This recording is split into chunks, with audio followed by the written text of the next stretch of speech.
আসসালামু আলাইকুম প্রিয় দর্শক, আপনাদের অনেক অনেক শুভেচ্ছা জানাচ্ছি ডাক্তার আরিফ ফিফটি সেন্টারের পক্ষ থেকে।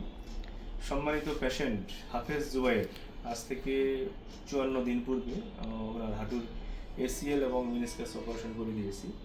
অপারেশনের আগে হাফেজ জুবাইর কেমন ছিল এবং বর্তমানে কেমন আছে সবই আবার হাফেজ জুবাইরের কাছে শুনবো।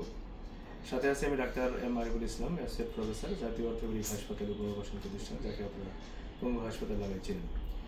হাফেজ জুবাইর আমার অত্যন্ত প্রিয় পেশেন্ট। আর হাফেজদের আমি এমনিও একটু খুব বেশি পছন্দ করি, ভালোবাসি, এবং হাফেজ রুগীদের আমি কনসালটেন্সিও ফ্রি করে দিই। তো হাফেজ জুবাইর, তোমার কীভাবে সমস্যা হয়েছিল? প্রায় আমার 2 মাস আগে প্রায় খেলতে যেয়ে রাত্রেবেলা অনেক ব্যথা কি খেলতে গিয়ে? ব্যাডমিন্টন খেলতে যেয়ে মোচকে পড়ে গেছিলাম নাকি? হ্যাঁ, জাম করছিলাম তো পরে মোচকে পড়ে গেছি।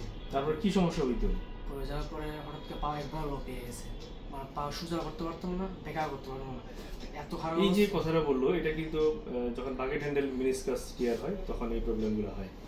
হ্যাঁ, সেই ক্ষেত্রে কিন্তু আমরা মিনিসকাস রিপেয়ার করে দিয়ে থাকি। হ্যাঁ, তারপরে অনেক চিন্তিত ছিলাম, পরে টাকা আসলাম, টাকা আসার অন্য ডাক্তার দেখাইছি, মানে সাধারণ ডাক্তার, মানে এক্সরে দিছে, এক্সরে কোনো কিছু ধরা পড়ে এসে তো ধরা পড়ে না। হ্যাঁ, আবার পিজি দেখাইছিলাম তো এমআরআই দিছে।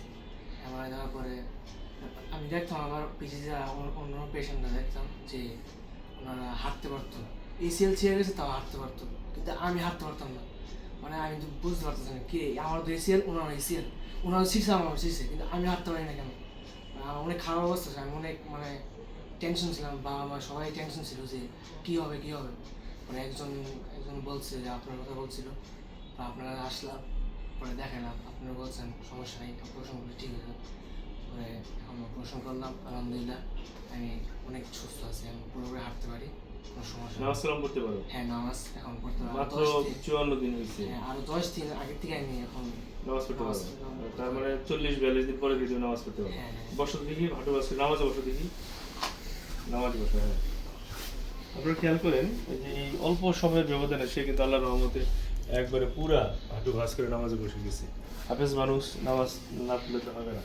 আর কেমন লাগতেছে? নামাজ পড়তে পারতেছো? অনেক ভালো। ভালো দেখি, হেঁটে দেখাও তো দেখি হাঁটাটা কেমন দেখছে।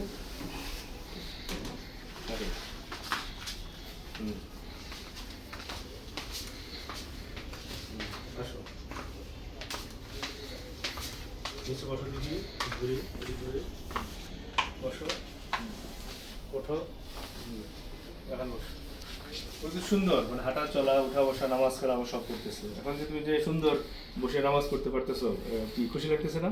হ্যাঁ, অনেক খুশি লাগছে। আমি তো আশা চেয়ে গেছিলাম প্রথমে, আপনার কাছে আসার পর আশা পাইছি যে পাওয়া ঠিক হবে। এখন এখন কেমন লাগতেছে? হ্যাঁ, আলহামদুলিল্লাহ অনেক অনেক ভালো। শান্তি লাগতেছে। হ্যাঁ।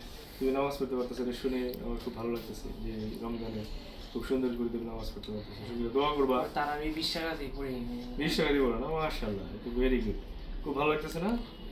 এই যে লিগামেন্ট অপারেশনগুলো আমাদের দেশে অনেকে ভয় পায়, যে আমাদের দেশে মনে আমি হয়। প্রথম ভয় পেয়েছিলাম। এখন তোমার কি মনে হয় এই আমার এখানে কেমন সার্জারি হচ্ছে? আলহামদুলিল্লাহ অনেক ভালো। আমি প্রথম ভয় পেয়েছিলাম, পরে তো আপনার কাছে আসলাম। তুমি খুশি? আমাদের দেশে যারা এরকম রোগী আছে তাদের সম্পর্কে কিছু বলতে চাও? আপনারা যে সময় কিছু হইলে বা পায়ে লিগামেন্টের সমস্যা হইলে কোনো উপায় পেবেন না, ডাক্তার উনি আছে অনেক, মানে ভালো, ওনার কাছে আসে বলবেন, আলহামদুলিল্লাহ আল্লাহর রহমত থাকলে তাও ঠিক আছে। অনেক সুন্দর কথা বলছে, সে তো আল্লাহর উপর ভরসা রেখেই বলছে। তো আমরা হাফেজ জুবাইরের আম্মার কাছেও শুনবো যে আপনি খুশি কিনা। হাফেজ জুবাইরের আম্মা, আপনি বলেন আপনার ছেলের জায়গায় অপারেশন করাইলেন, আপনি খুশি কিনা? যে আমি আলহামদুলিল্লাহ অনেক খুশি।